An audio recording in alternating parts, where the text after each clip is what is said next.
Bonjour, chers amis, à notre émission de Foi et Télévision chrétienne.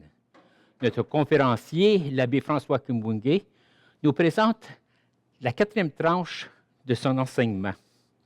Un enseignement qui touche qui et que cherchez-vous? Qui et que cherchez-vous? Je vous présente l'abbé François Kimbunge. Merci Jacques pour ta présentation. Chers amis, chers frères et sœurs, je vous salue encore dans le nom de Jésus. J'espère que vous allez bien, que le Seigneur vous visite dans tous les aspects de votre vie. C'est vraiment ma prière pour vous aujourd'hui encore, que l'Esprit Saint nous guide vraiment à discerner le bienfait de la présence de Dieu dans notre vie. Et pendant les émissions antérieures, je vous ai parlé de cette question fondamentale. Que cherchez-vous, qui cherchez-vous, qui va alimenter notre réflexion tous les jours. Je vous ai parlé de cela pour qu'avec l'apôtre Jean, nous puissions faire cette démarche intérieure. Jean, c'est vraiment l'apôtre de l'intériorité. Une démarche intérieure, c'est-à-dire que cette question qui est posée à ces 2 disciples de Jean-Baptiste, au bout du compte, c'est une question qui est posée à notre cœur, dans l'intériorité de notre cœur. Nous et nous seuls. Le Seigneur nous pose cette question parce qu'il veut vraiment que nous puissions y répondre. Le Seigneur nous pose cette question parce qu'elle est fondamentale pour lui-même, notre Dieu. Cette question est fondamentale. Dieu veut s'assurer que la motivation de notre présence quand nous le suivons, quand nous le prions, quand nous venons à l'Église est vraiment noble et que ça correspond au principe que la parole de Dieu établit pour qu'en retour, cela nous apporte le bien, le bonheur, le bien-être que nous recherchons parfois à travers des spiritualités, à travers des exercices, à travers toutes sortes de méditations. Alors que le Seigneur peut procurer tout cela quand nous avons compris et quand nous avons cherché à demeurer avec lui. Dans les émissions antérieures, j'ai stigmatisé sur cette spiritualité du besoin qui habite plusieurs d'entre nous, à juste titre. Qui n'a pas besoin? Qui n'a pas de besoin réel dans sa vie? Nous en avons tous. Mais la parole de Dieu, rappelez-vous dans Matthieu 6, Jésus lui-même dit, Dieu connaît tout cela. Le problème de manger, le problème de vêtir, le problème de santé, votre Dieu le sait.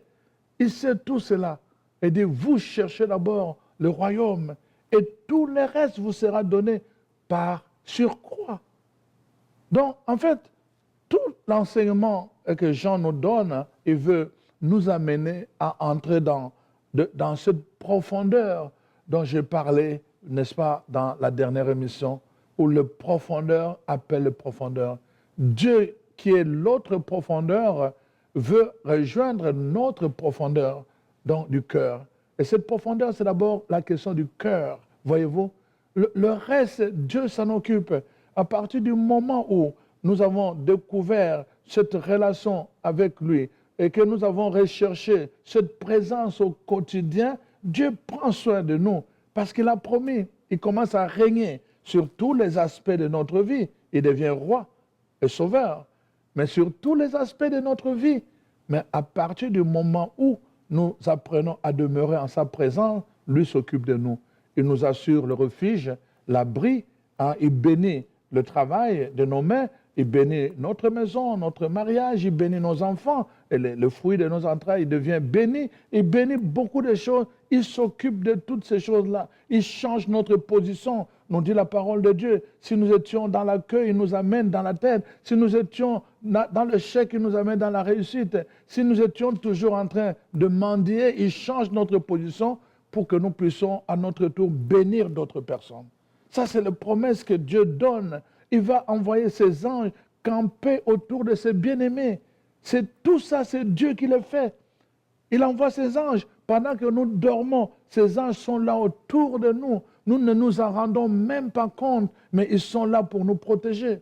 Dieu prend soin de tous les aspects de nos vies. Et la parole de Dieu dit, alors tout ce que tu entreprends va réussir. Je mettrai ma main sur toi, sur ce que tu entreprends, et ça ira de réussite en réussite, de gloire en gloire, et de témoignage en témoignage.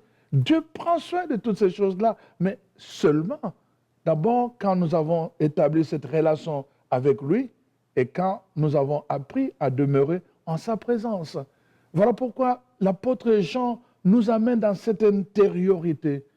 Nous sommes portés tout le temps par nos besoins, mais Dieu nous dit, il s'occupe de nos besoins. Il veut que nous puissions focaliser notre énergie, notre attention, notre prière à la recherche de son royaume.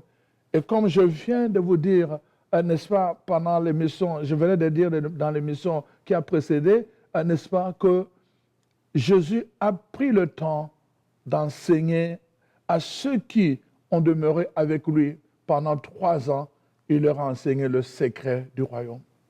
Le secret du royaume. Comment fonctionne le royaume de Dieu. Si nous voulons percer le royaume de Dieu, comme dans la prière de notre Père, ici sur la terre, comme au ciel, Dieu nous donne le secret et dit, comment, voilà, je vous donne la clé pour que vous puissiez ouvrir et le ciel s'ouvre, fermer et le ciel ferme. Donc interdire et le ciel va interdire, n'est-ce pas, permettre et le ciel va permettre. Il nous dit, il nous montre la clé, comment utiliser cette clé-là, si nous voulons fermer le ciel ou si nous voulons ouvrir le ciel. Pendant 3 ans, il va apprendre à ceux qui ont demeuré avec lui, n'est-ce pas, ce secret-là. Et c'est ça qu'il veut apprendre à chacun de nous. Dieu veut apprendre à chacun de nous ces choses-là, pour que nous n'apprenions plus à chercher des choses selon nos besoins, mais que nous puissions entrer dans ce désir profond, comme ses disciples, de demeurer avec lui. Que cherchez-vous? Où demeures-tu? Parce que nous voulons demeurer avec toi. Et la réponse est claire, venez et voyez. Alors, dans la réponse de Jésus, venez et voyez, il y a un mouvement. Il y a un mouvement que nous devons faire. C'est-à-dire quand Jésus nous dit, venez, c'est-à-dire, venez, suivez-moi et vous allez voir. Voilà, d'abord, le premier pas, c'est le mouvement. Nous devons nous mettre en mouvement. Nous devons nous mettre en mouvement pour suivre. Avant de voir des choses, nous devons nous mettre en mouvement. Alors, maintenant, faisons un petit tour de mouvement. Regardez, dès le commencement, quand Dieu appelle Abraham, il lui dit, j'ai une promesse pour toi. Je vais faire de toi vraiment le père d'une multitude. Et voilà, il lui donne 2 signes. Toi, tu seras le père de 2 catégories. D'abord, le premier, les étoiles. Deuxième, le sable. Voyez-vous? C'est bon de voir comment Dieu parle. J'aime beaucoup la parole de Dieu. Parce que parfois, on n'a pas le temps de scruter la parole de Dieu comme il se doit. Voyez-vous, Dieu dit à 2 reprises à Abraham, tu seras, regarde les étoiles du ciel. Ainsi seront, n'est-ce pas ta progéniture. La 2e fois, il dit à Abraham, compte le sable ici au bord de la mer. Ainsi sera ta progéniture. Pourquoi Dieu prend 2 images? Le sable et les étoiles. Parce que justement, les enfants d'Abraham, il y en aura qui seront au niveau du sable, et il y en aura qui seront au niveau des étoiles. Le sable, c'est le charnel. Donc, Abraham va engendrer, il a engendré, n'est-ce pas, il a mis au monde, n'est-ce pas, Isaac, c'est charnel. Il a mis au monde Ismaël, c'est charnel. Il a mis au monde avec la femme Ketura, il a mis 6 enfants au monde, Abraham. Quand les gens me disent tout le temps que où est-ce que tu trouves ça, vous pouvez trouver ça dans les livres de Genèse, chapitre 25, à partir du 1er verset. Vous allez voir comment Abraham a épousé Ketura. Ils ont eu 6 enfants. Les enfants charnels, donc, comment je veux dire, le sable.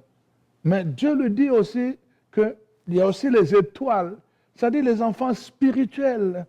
Les enfants spirituels, comme il est dit dans Galates 3, versets 26 à 29. Ceux qui l'ont reçu, il leur a donné, et ils sont devenus fils de Dieu. Ceux-là sont des fils d'Abraham et héritiers selon la promesse. Donc, on devient fils d'Abraham dans la dimension spirituelle qui est désignée comme les étoiles. C'est pour cela que Dieu dit à Abraham, tu vas engendrer sur le plan charnel, mais tu vas engendrer aussi sur le plan spirituel. Nous sommes les étoiles. Peut-être vous ne le savez pas. Sur le plan de Dieu, vous êtes une étoile parce que vous êtes un fils ou une fille spirituelle, dans la dimension spirituelle du point de vue d'Abraham. Nous sommes des fils d'Abraham, mais dans la dimension spirituelle et non pas dans la dimension charnelle de sable. Et c'est important de le savoir. Une étoile est là pour guider. Nous avons eu, il y a quelques semaines, comme un texte qui nous parlait de cela, que Dieu veut susciter au milieu de son peuple, n'est-ce pas, des personnes, des sages qui seront là pour instruire la justice de Dieu.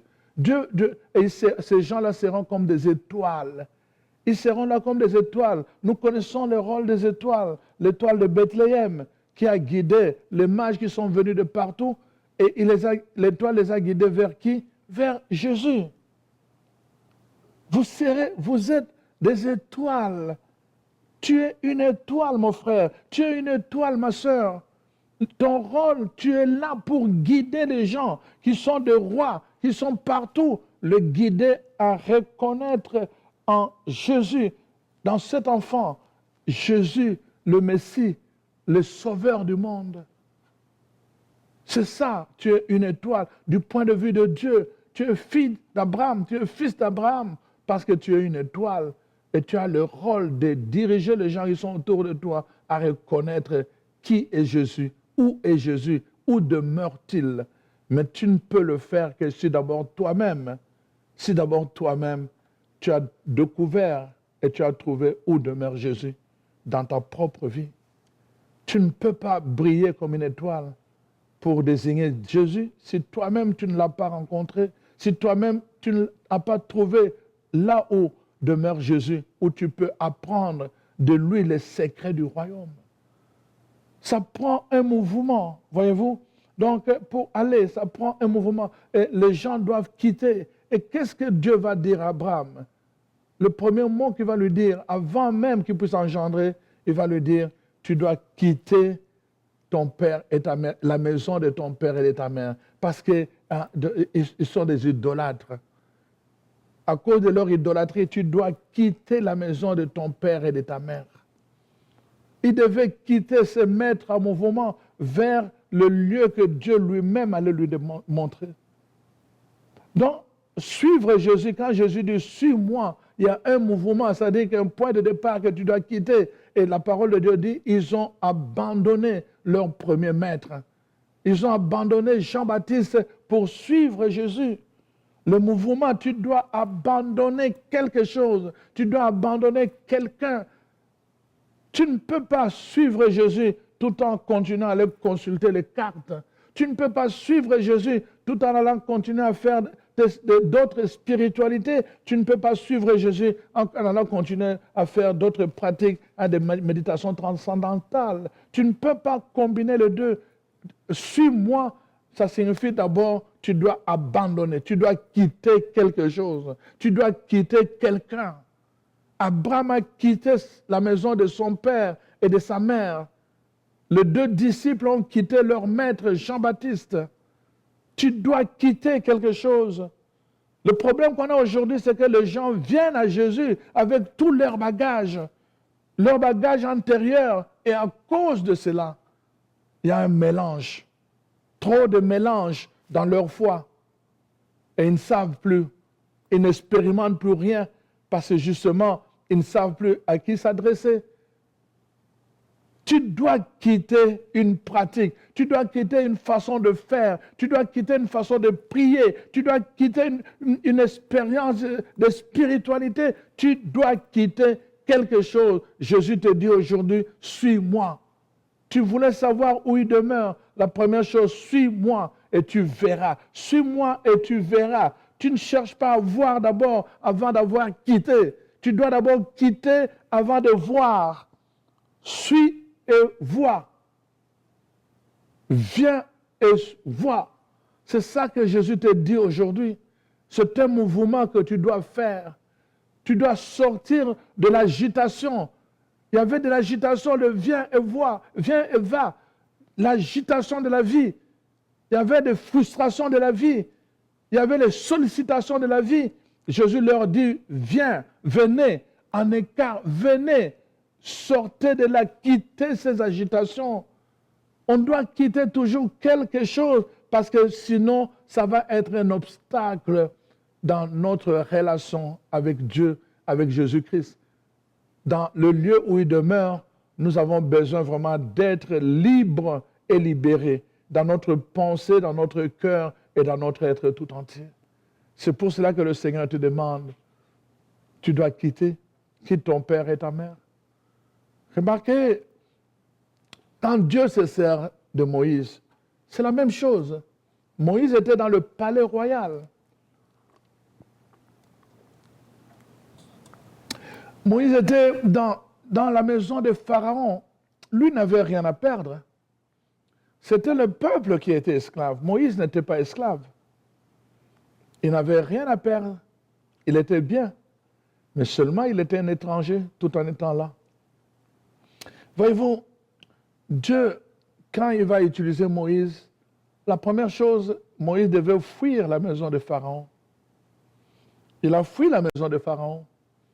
Et vous allez voir comment Dieu va servir Moïse, se servir de Moïse. Et à plusieurs reprises, il va lui parler. Moïse ne comprend pas le langage de Dieu. Dieu va lui montrer que, justement, il va l'utiliser à partir du moment où il obéit. C'est Dieu qui va prendre le contrôle. Il va lui dire, mets ta main là. Il met sa main, c'est rempli de lèpre. Il dit, mets ta main, et la lèpre disparaît. Tu as la lèpre en toi, mais c'est moi, Dieu, qui te choisit parce que tu obéis. Parce que tu obéis. Quand il va aller sur la montagne et dire, je vais te parler, pendant 6 jours, Dieu ne se manifestait pas. Pourquoi? Parce que Dieu voulait que Moïse fasse le vide. Il était habitué avec le Dieu de Pharaon. Maintenant, il doit apprendre à écouter le seul Dieu, Yahweh. Pendant 6 jours, Dieu le laisse dans le silence, comme une purification, comme un vide qu'il doit faire. Parce qu'il était habitué avec des paroles, avec des prières au Dieu de Pharaon. Et c'est le 7e jour que Dieu arrive pour lui parler. C'est comme ça que Dieu va procéder. Pas dans l'agitation. Pas dans l'agitation. Il va prendre le temps pour éduquer. C'est important. On voit avec, n'est-ce pas, comment le prophète Élie, la même chose.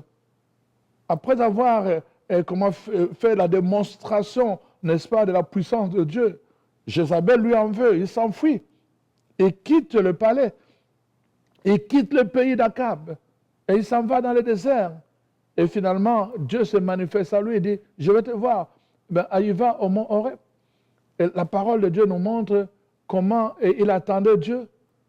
Il a entendu le tonnerre, il dit sûrement c'est Dieu. Il entend de brouhaha, il dit sûrement c'est Dieu. Il entend le vent, sûrement c'est Dieu. Et la Bible dit, Dieu n'était pas là-dedans. Dieu est en train de l'apprendre à sortir de l'agitation. Tu dois quitter l'agitation. Tu dois quitter l'agitation parce que si tu cherches Dieu là-dedans, tu ne le trouveras pas. Jésus les amène ailleurs. Venez, quittez l'agitation. Tu dois quitter quelque chose. Et la parole de Dieu dit, et Dieu s'est manifesté dans une brise légère. Là où il y a le calme. Quand il y a le calme, quand tu es maintenant relaxé, quand il n'y a plus de choses qui te tourmentent, quand tu as tout abandonné, quand tu as tout quitté, alors Dieu vient se manifester. Tu ne peux pas, il y a des expériences dans ta vie que tu ne fais pas simplement parce que tu n'as pas appris à quitter d'abord pour suivre. Voilà pourquoi vraiment c'est important dans cet enseignement que nous prenions ce temps-là de comprendre. D'abord, que cherches-tu? Alors, que cherchez-vous? Le Seigneur dit, vous répondez, où demeures-tu, Seigneur? C'est bien, mais le Seigneur te dit maintenant, si tu veux voir où je demeure, tu dois d'abord quitter. Si tu veux voir où je demeure, tu dois d'abord quitter. Comme Abraham, comme Moïse, comme Élie. Tu dois quitter quelque chose. Tu dois quitter quelques circonstances. Tu dois les quitter. Et seulement alors, tu vas voir la manifestation de Dieu. Tu vas voir où il demeure. Tu vas voir et tu vas apprendre pendant que tu vas demeurer toi aussi avec lui des choses qui concernent les clés du royaume. Très important parce que nous avons besoin de ça. Voyez-vous, quand les gens ne comprennent pas, ils peuvent aller. Regardez, si on regarde l'évangile de Luc, le chapitre 7 de Luc. Luc chapitre 7. Alors, voici.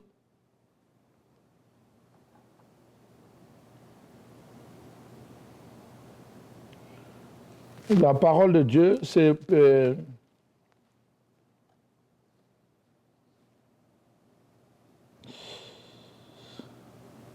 Alors, donc voici, donc les apôtres, les gens sont venus vers Jésus.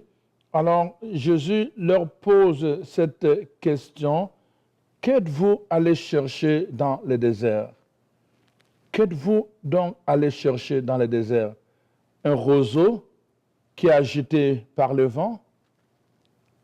Ou encore, êtes-vous allé chercher quelqu'un qui porte des habits somptueux? Et il leur dit, ces gens-là, on les trouve, n'est-ce pas, dans le palais royal. Et alors, qu'êtes-vous donc allé chercher? Jésus pose cette question. Qu'êtes-vous donc allé chercher? Donc, parfois, les gens vont chercher, voyez-vous, le réseau agité. Mais il y a beaucoup de choses qui sont agitées dans notre vie ou dans notre société. Je vous ai donné des exemples antérieurement.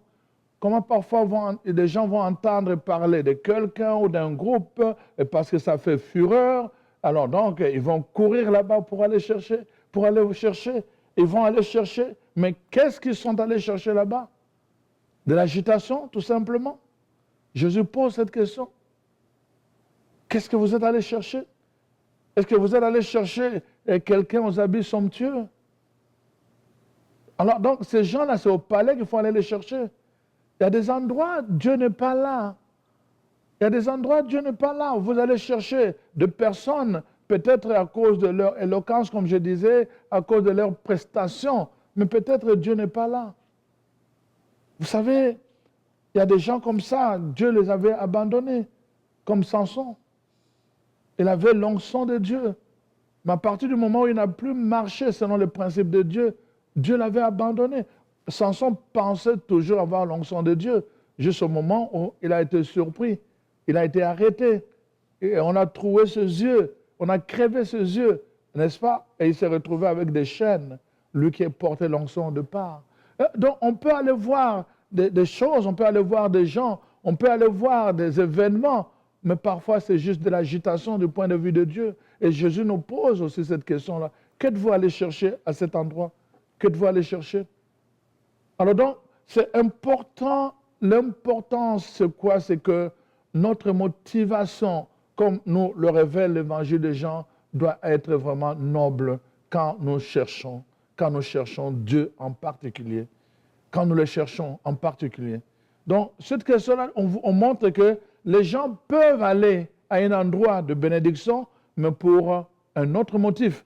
Ils peuvent aller à un endroit de bénédiction, mais pour d'autres raisons, pour d'autres motivations, et ne pas recevoir, malheureusement, ce dont ils ont besoin, parce que leur motivation n'est pas noble. C'est très important, parce que quand vous comprenez l'objet de votre recherche, vous allez bien focaliser le temps, vous allez bien focaliser les étapes, et vous allez bien focaliser aussi la direction. Vous ne pouvez pas aller chercher quelque chose qui se trouve de ce côté en allant chercher de l'autre côté. Voyez-vous, on peut prendre beaucoup d'exemples comme ça. C'est pour cela que la Bible nous montre l'importance de répondre à cette question, que cherchez-vous? Dans les prochaines émissions, nous allons parler de qui cherchez-vous? Parce que c'est très important que nous comprenions cette transition. Alors donc, je voulais terminer cet enseignement avec cette mention que nous venons donc de comprendre ici. Nous devons apprendre à savoir vraiment que si nous voulons révéler Dieu, nous devons demeurer avec lui. Et si nous voulons demeurer avec lui, nous devons d'abord le chercher. Et si nous voulons vraiment le chercher et demeurer avec lui, nous devons quitter. Il faut quitter quelque chose, il faut quitter quelqu'un, il faut quitter. La parole de Dieu nous dit, Jésus lui-même, quand il est venu ici, dans le deuxième chapitre de Colossiens, il dit, il a quitté, lui qui était en des conditions divines, il a quitté ces conditions pour venir habiter au milieu de nous. Il a quitté. Vous ne pouvez pas faire l'expérience de Dieu sans quitter quelque chose. Il y a quelque chose que vous avez à quitter. Et c'est peut-être avec une question que je vais vous laisser pour aujourd'hui. Peut-être faire cet examen de conscience dans votre vie. Quels sont les lieux d'agitation qui vous ont attiré souvent? Et malheureusement, vous en êtes sorti là sans avoir fait l'expérience de la rencontre de Dieu. Je voulais vous poser aussi une autre question. Qu'est-ce que vous avez à quitter aujourd'hui? On a tellement de choses. Je vous ai parlé des choses que nous devons quitter ou des personnes que nous devons quitter. Parce que peut-être les personnes que vous suivez, les personnes avec qui vous marchez, peut-être sont des personnes qui vous mettent dans une position du mal, de péché ou n'importe quoi. Mais vous devez les quitter si vous voulez commencer maintenant à chercher, à suivre Jésus pour aller voir où il demeure. Quelles sont ces personnes? Quelles sont les circonstances? Quels sont les événements? Quelles sont les spiritualités, les habitudes ou des choses que vous aviez l'habitude de faire que vous devez quitter? Je demande vraiment que le Saint-Esprit vous éclaire à répondre à cette question et nous allons nous retrouver à la prochaine émission. Soyez bénis. Mais quand la profondeur de notre cœur est habitée par le superficiel, il va attirer le superficiel. Nous viendrons, comme je l'avais dit dans d'autres émissions, nous allons être là simplement parce que la chorale chante très bien. Nous allons être là simplement parce que les gens sont accueillants. Nous allons être là simplement parce que l'église est climatisée. Ce sont de bonnes choses, mais ça ne suffit pas. C'est le point de départ, c'est la base qui structure le reste. Nous devons faire plus que cela. En fait, c'est ça le message que je voulais donner, que ce n'est pas mauvais, mais ça ne doit pas être la finalité de rechercher ces choses-là. Alors, donc, ici, le problème, c'est quoi? C'est qu'on voit que cette grande foule qui suit Jésus a une mauvaise motivation. Au lieu que le miracle de Jésus le conduise, n'est-ce pas, à la foi, à la